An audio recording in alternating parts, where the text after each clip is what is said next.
A Real Bus está de volta à estrada. Uma volta responsável e controlada, seguindo todo o protocolo de higiene recomendado pelas autoridades de saúde. Uso obrigatório de máscaras, álcool em gel para todos, higienização completa dos ônibus e renovação do ar a cada minuto durante o trajeto. Se o seu destino for João Pessoa, Campina Grande, São João do Cariri, Serra Branca, Sumé, Monteiro, São José dos Cordeiros ou São Sebastião do Umbuzeiro, conte com a gente. Mesmo em tempos desafiadores, o compromisso da Real Bus é com a sua satisfação.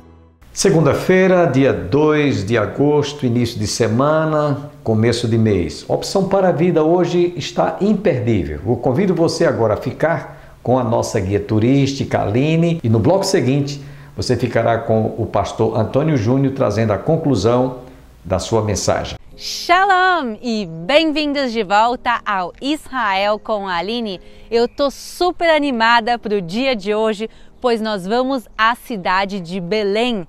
Sim, Belém da Judéia, a cidade onde nasceu Jesus. Hoje em dia, a cidade de Belém fica dentro da autoridade palestina, mas ela está bem pertinho. Então, vamos botar o pé na estrada e em 30 minutos a gente chega em Belém. Então, se vocês estão preparados, vamos começar! Vamos começar nossa viagem aqui nessa linda região que se chamam as Montanhas da Judéia. E vamos aproveitar o caminho até Belém para explicar um pouco o que é a autoridade palestina. Vamos começar do começo. Existe uma região que se chama a Cisjordânia e ela é dividida em 3 zonas, a zona A, B e C. A zona C é a zona de controle israelense, a zona A é a zona de controle da autoridade palestina e a zona B é uma zona de controle misto. Mas o que é essa tal autoridade palestina? Ela foi criada em 1994 e eles são uma zona autônoma, auto-administrada. Quer dizer que eles têm o próprio governo, o próprio presidente, as próprias eleições, o seu próprio sistema de saúde, de educação, de impostos. Quer dizer, é uma região que é realmente auto-administrada. E agora sim, pessoal, bem-vindos a Belém. Ou melhor dizendo, a Beit Lehem, que é como a gente chama a cidade em hebraico. Beit Lehem quer dizer a casa do pão. A cidade de Belém hoje em dia tem 30 mil habitantes, quer dizer, é pequena, mas tem muita história. São mais de 3.400 anos de história nessa cidade e também, claro, muita história bíblica. Entre elas, aqui próximo ficam os campos de Boaz, onde Ruth trabalhava. Aqui também em Belém nasceu um dos maiores reis da história de Israel, o rei Davi. E claro, também aqui em Belém nasceu Jesus.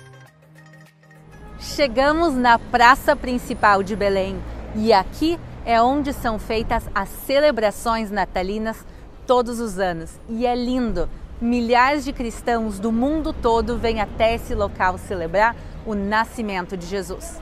Mas a gente está aqui hoje por causa dessa igreja, a Igreja da Natividade, e dentro dela fica a Gruta do Nascimento.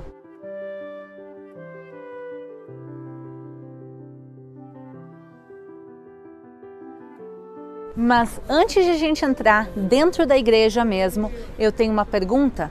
Por que Jesus de Nazaré nasceu aqui na cidade de Belém?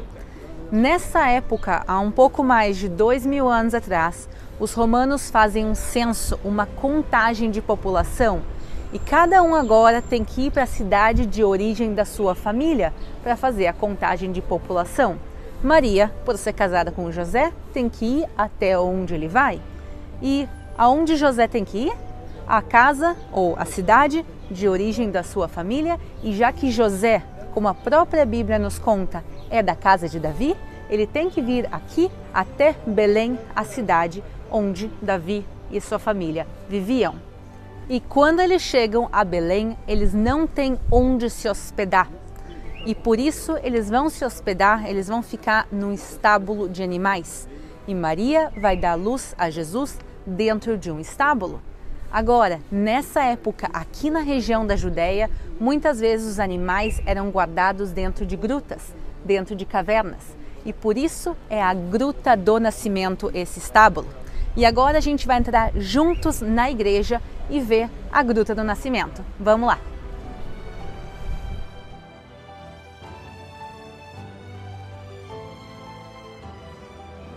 Aqui na porta da igreja a gente consegue ver as fases históricas também. A gente consegue ver lá em cima o marco da porta original. Tinha uma entrada grandiosa na igreja e ela foi sendo diminuída ao longo dos séculos. A gente consegue ver aqui também o arco do período cruzado, mas a igreja hoje em dia ela tem uma entrada bem pequenininha e por isso essa porta também é conhecida como a porta da humildade. Porque todo mundo tem que se prostrar, tem que se curvar antes de entrar nela, mesmo que um rei chegue aqui, tem que se curvar para poder entrar na igreja da Natividade.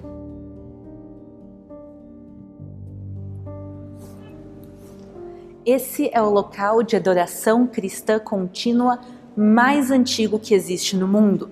Aqui tem cristãos orando desde o século II. E a gente já vê aqui a parte central da igreja, e a gente consegue ver quão linda ela é.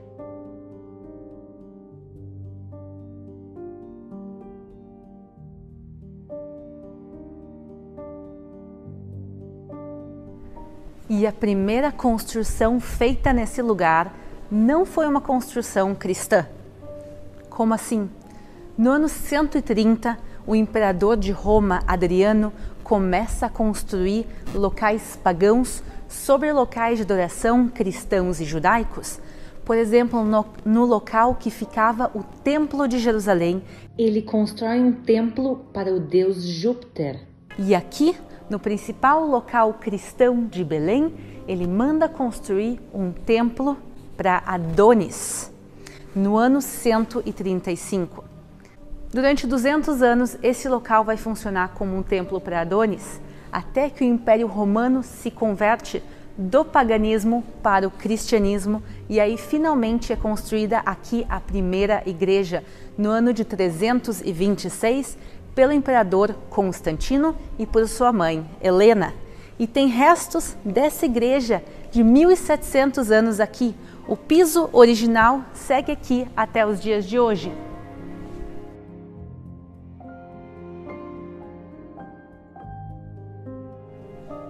Mas essa igreja passou por muitas reviravoltas.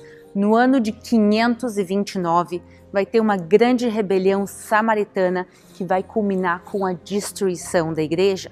E ainda no século VI, o imperador Justiniano ordena a reconstrução da igreja, e essa igreja que a gente vê até os dias de hoje. A gente está vendo, pessoal, uma igreja de 1400 anos de pé e em funcionamento. Ela é a igreja mais antiga de toda a Terra Santa. Mas por que não tem nenhuma igreja desse período? Porque em 614 os persas invadem Israel e destroem todas as igrejas da Terra Santa, com exceção da igreja de Belém. Por que essa igreja vai ser poupada? Porque quando os persas entram aqui, eles veem pinturas pelas paredes. Entre as pinturas tinham representações dos 3 reis magos. E os 3 reis magos, que são sábios do Oriente, eles tinham vestimentas, pelo menos no desenho, parecidas às vestimentas persas. E já que os persas se identificam com o que está desenhado aqui, eles decidem poupar essa igreja. E por isso ela tem 1400 anos e depois disso foram feitos acréscimos aqui à igreja, como por exemplo esses mosaicos que a gente vê aqui em cima dourados, eles são do período cruzado.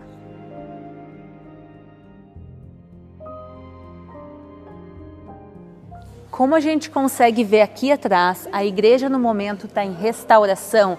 A gente consegue ver aqui a lona e os andaimes. A igreja está em restauração desde 2013.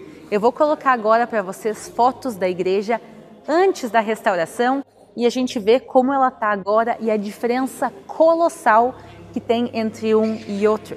E esse foi um projeto gigantesco de limpeza e restauração da igreja, e entre os países que ajudaram aqui a financiar o projeto está o Brasil. Então também tem um pouquinho do Brasil na restauração dessa igreja.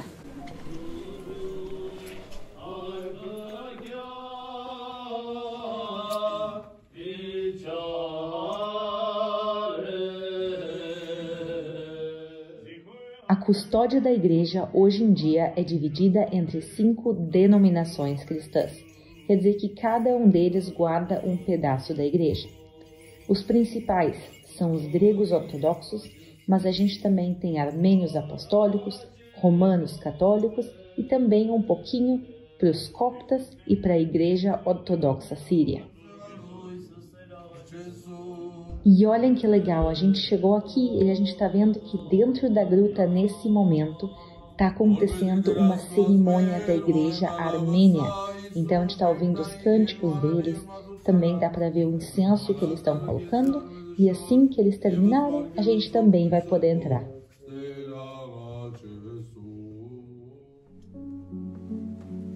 Chegamos agora nos lugares cristãos mais importantes do mundo.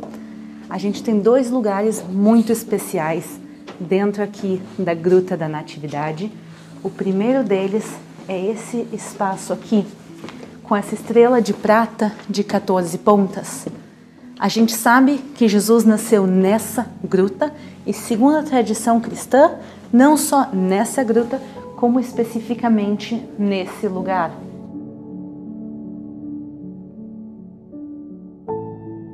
Quando a gente vem aqui numa época normal, a gente vê milhares de peregrinos aqui diariamente fazendo filas para poder vir e tocar nesse local.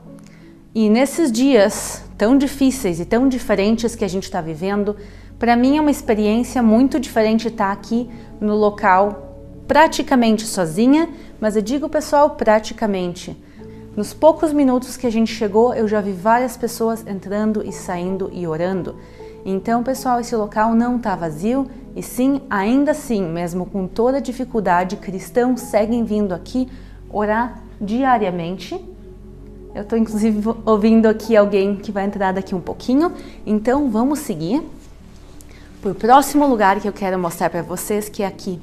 A gente sabe, segundo o Evangelho de Lucas, que depois que Jesus nasce, Maria pega ele e coloca ele dentro de uma manjedoura. O que é a manjedoura? A manjedoura é um local onde ficava o alimento dos animais, sabendo que essa caverna, então, era um estábulo. Então, aqui descendo, a gente consegue, pessoal, ver partes originais da gruta. Eu sei que tem muitos acréscimos que foram colocados aqui ao longo da história, mas se a gente olha embaixo deles, a gente consegue ver partes aqui originais da gruta.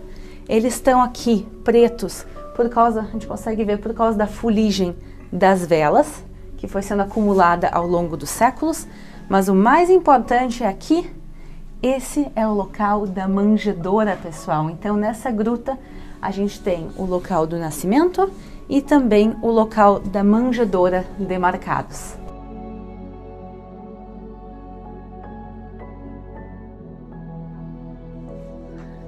Agora, a gente consegue ver a Gruta do Nascimento e ela parece pequena, a gente vê aqui o fundo dela, mas não é a realidade. Se a gente olha, tem uma porta, venham comigo ver essa porta.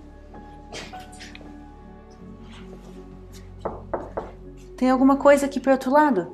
O que que tem? A Gruta do Nascimento, pessoal, ela é enorme e ela segue para cá, mas o acesso ao resto da Gruta do Nascimento, ela não é por dentro dessa igreja. E a gente vai ver o resto da gruta daqui um pouquinho.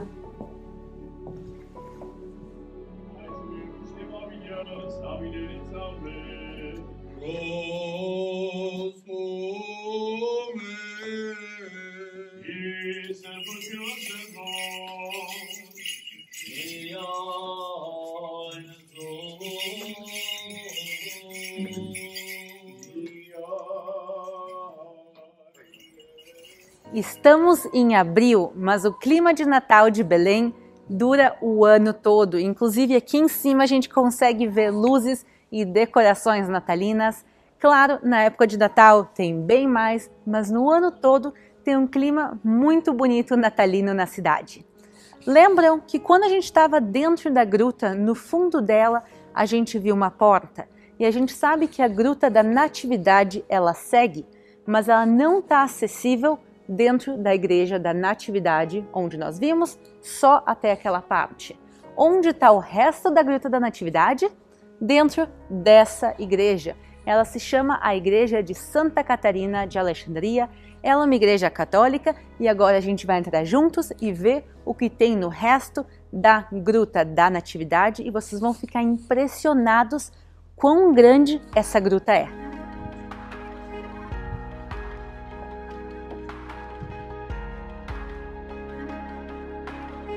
A Igreja da Natividade que a gente viu há pouquinho, ela é a igreja mais antiga de toda a Terra Santa. Mas essa igreja que a gente está caminhando agora, ela é bem mais moderna. Ela é do século XIX, construída em cima de restos de construções bem mais antigas. A primeira construção que se encontrou aqui nas escavações arqueológicas é um monastério do período bizantino. E a igreja, como vocês podem ver nessa foto aérea, ela é colada com a Igreja da Natividade e a gruta se conecta pelo subsolo.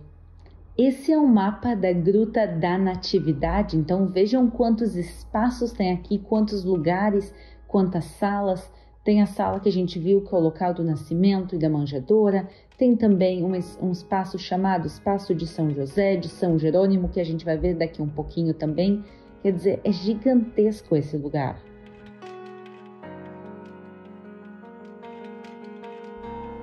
E chegando aqui bem pertinho, a gente vê essa porta aqui. Essa porta do outro lado é a continuação para a Gruta do Nascimento. Então, quando a gente estava lá, a gente viu essa mesma porta do outro lado.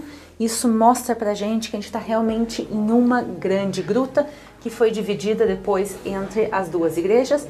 E a gente ainda consegue ouvir os armênios que estão aqui terminando a oração deles dentro da gruta. E dentro dessa mesma gruta tem uma história muito triste. A gente consegue ver aqui em volta de nós alguns nichos.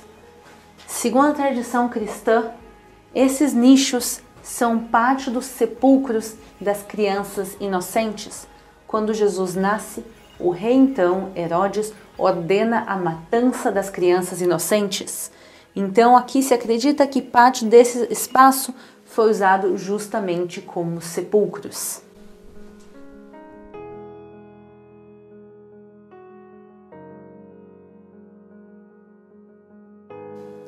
E aqui na continuação da gruta, nesse espaço viveu São Jerônimo. A gente consegue ver aqui ele representado com uma Bíblia nos braços. O que ele fez aqui dentro desse espaço foi a tradução da Bíblia para o latim, também conhecido como a Vulgata. E graças à tradução dele, a palavra e o texto bíblico vai se difundir ainda mais dentro do Império Romano. São Jerônimo vai ser sepultado aqui, mas mais tarde o corpo dele vai ser levado. Então, hoje em dia aqui tem realmente só a memória.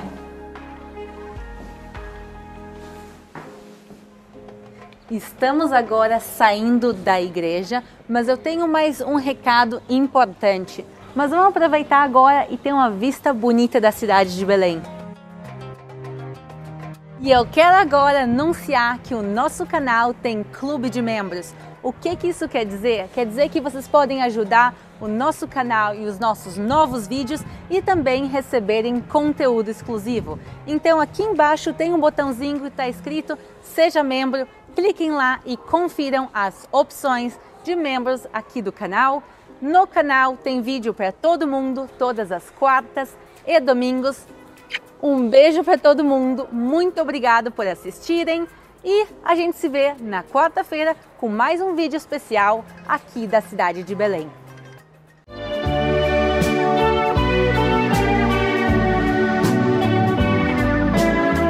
A mais forte. Pode ter o dinheiro que for, a festa que for, não se compara a ser crente, porque o crente é feliz, até mesmo sofrendo. Aleluia! Aleluia! E quando nós puxamos isso do fundo dessa crença, como não se alegrar, como não exultar, e de fato ter uma alegria indizível como essa, que nunca será experimentada por ninguém fora de Cristo. Agora, em seguida, a gente vai ter duas realidades que Pedro aqui vai apresentar, vividas pela própria igreja, e eu entendo isso. Na comunidade de pessoas que confessam a fé evangélica. De um lado, os crentes verdadeiros, que sofrem com acusações falsas, levianas e infundadas, mas que causam mal em meio à sociedade. E esse mal que a sociedade causa ao crente, que vive de fato a vontade de Deus, e por isso sofre acusações falsas e levianas e infundadas, eu não vou dizer a você que a gente não sofre, que é hipocrisia. Sofremos. A gente sofre. Não é sofrimento? A gente sofre. E independendo da nossa resiliência, a gente entra em crise. Crise.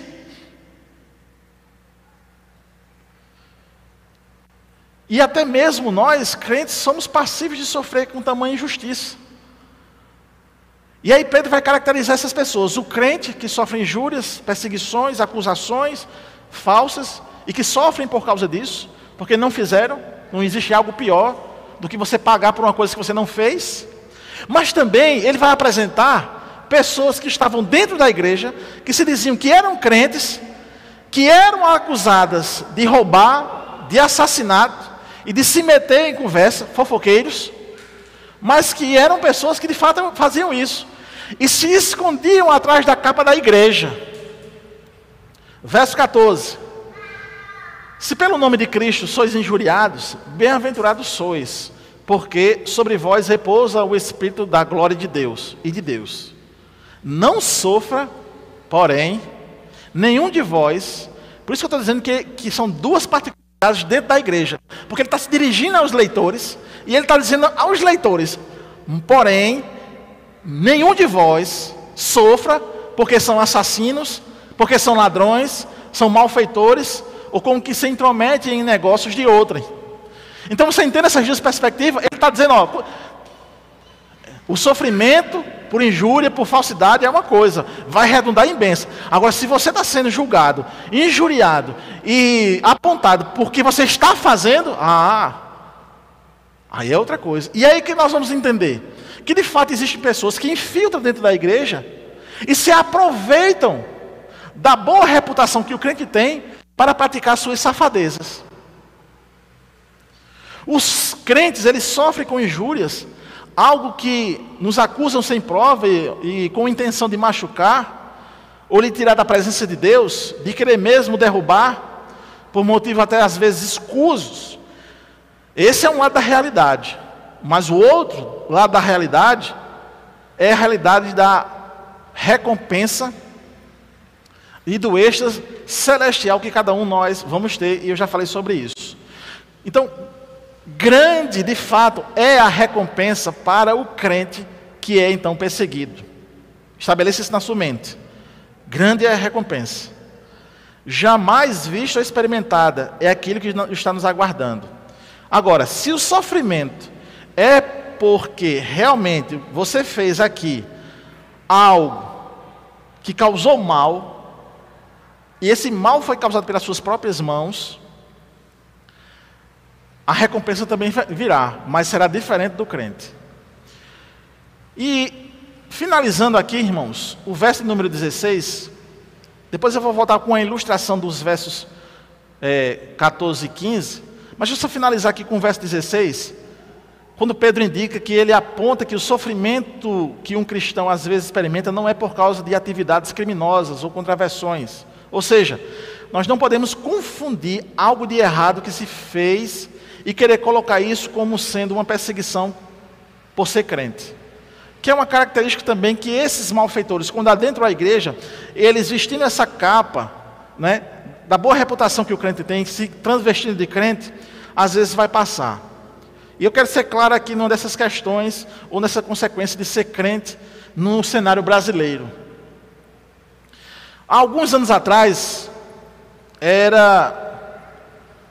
o crente, ele tinha um prestígio. Alguns anos atrás, a pessoa ser crente, pelo fato de ser crente, na sociedade brasileira, ela tinha algum prestígio. O que quer dizer com isso? Os crentes realmente fervorosos e comprometidos, quando eles saíam para a feira, por exemplo, e quando eles chegavam numa banca da feira, e ele comprava, e se ele não tivesse dinheiro, e ele dissesse assim, olha, dia tal, eu vou trazer o dinheiro, eu sou irmão fulano de tal, da igreja tal. O feirante, ele dava os seus produtos para esse crente despreocupado, porque naquele dia que ele marcou, ele vinha e pagava. Isso era corriqueiro. Era corriqueiro. A palavra que o crente dava é como se ele assinasse uma promissória no ar. Eu ouvi conversas de pastores que iam numa concessionária, compravam o carro só com promissória, sem banco, ele comprava só com a palavra dele. Carro parcelado na concessionária. Se você for hoje na concessionária, para você comprar um carro, se você disser que sua profissão é pastor, tem um dispositivo na financeira que nega. Por quê? Porque de uns anos para cá, pessoas travestidas, malfeitores, ladrões, golpistas, se travestiram de crente e tendo a influência, ou gozando da influência, digamos assim, dos crentes, que eram de palavras confiáveis, começaram a dar golpes. Eu conversando com um cantor, colega meu, que foi para Portugal, ele disse, Júnior, se você tiver a oportunidade de ir para Portugal, tenha o máximo de cuidado, porque você dizendo que é pastor, que é crente, vão virar as costas para você, porque lá, inúmeros pastores brasileiros e cantores brasileiros foram para lá e deram golpes. Iam para lá para pegar as ofertas, iam para lá para extorquir, iam para lá para fazer vergonha. Claro que essas pessoas estavam travestidas. Por quê, irmãos? Porque na palavra que nós entendemos aqui, Pedro diz que os verdadeiros crentes, eles têm a sua vida piedosa, ao altar do Senhor, aos pés do Senhor. Uma vida realmente ilibada, uma vida comprometida, uma vida que sua palavra é sim, sim, não, não. E que esses crentes ainda existem, são remanescentes e estão na igreja. Porque foram transformados pelo poder do Espírito, pela palavra. Amém? Então, há de fato essas duas configurações, o crente verdadeiro e o travestido. Portanto, amados irmãos, Pedro fala aqui para todos, para que todos possam entender que o verdadeiro crente que teve então um encontro com Jesus verdadeiramente, ele sofre por perseguição, ele sofre por acusações falsas. E que o travestido de crente, os malfeitores, esses não sofrem, ou se sofrem por isso, não é um sofrimento genuíno, não é um sofrimento que vem de Deus, mas é um sofrimento que vem do seu próprio pecado. Hoje, nós poderíamos perguntar, será que continua do mesmo jeito? Será que continua a mesma coisa para os crentes? Eu digo que sim. Para o crente verdadeiro, para o crente honesto, para o crente trabalhador, para o crente cumpridor dos seus deveres. Porque o crente, quando ele é cumpridor do seu dever, quando ele vai trabalhar, ele é aquele que chega cedo e sai tarde. O crente verdadeiro, ele é cumpridor dos seus deveres, quando ele vai trabalhar, ele faz tudo aquilo de forma cuidadosa. Porque ele não está trabalhando para o patrão ou para ele mesmo, mas ele trabalha para Deus. E quando ele tem essa consciência de que ele está trabalhando para Deus, tudo se modifica. Quando um crente é assim numa empresa, quando vem, irmãos, o momento da crise, e que, por exemplo, uma empresa tem 50 funcionários, vai ter que cortar 25 por causa da crise, eu tenho certeza que você não vai estar nos 25 que vão para fora, você vai estar nos 25 que continuarão na empresa, porque você foi fiel a Deus, e Deus vai te honrar nessa hora. Irmãos, a gente precisa honrar, ser cristão, ou o nome ser cristão. No Novo Testamento, o nome cristão aparece 3 vezes.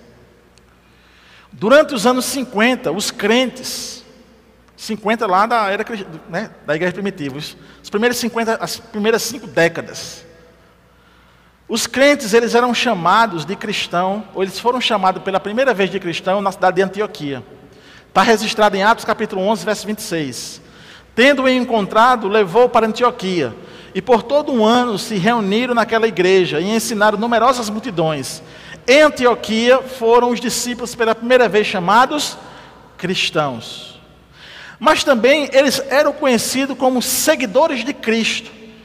E usavam então esse verbo para indicar isso. O nome teve então origem entre os crentes. E era um termo não utilizado pela igreja, mas era um termo utilizado pelos ímpios. Porque quando dizia assim, olha os cristãos, era assim, olha aqueles que são imitadores, aqueles que de fato se travestem como o Cristo que passou na Palestina. E também eles eram conhecidos de fato como aqueles que criam, que eram crentes de verdade. Atos capítulo 4, verso 32. Da multidão dos que creram era o coração e a alma. Então isso quer dizer, irmãos, que a gente precisa resgatar justamente essa pureza e essa verdade de viver uma vida cristã. E de que eu vivendo uma vida cristã, autêntica, uma vida de crente, necessariamente vai trazer para nós algum tipo de infortúnio do mundo. Você vai ser separado do grupinho.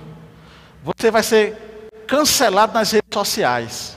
Porque o seu discurso é um discurso diferente do mundo. E sempre vai ser assim.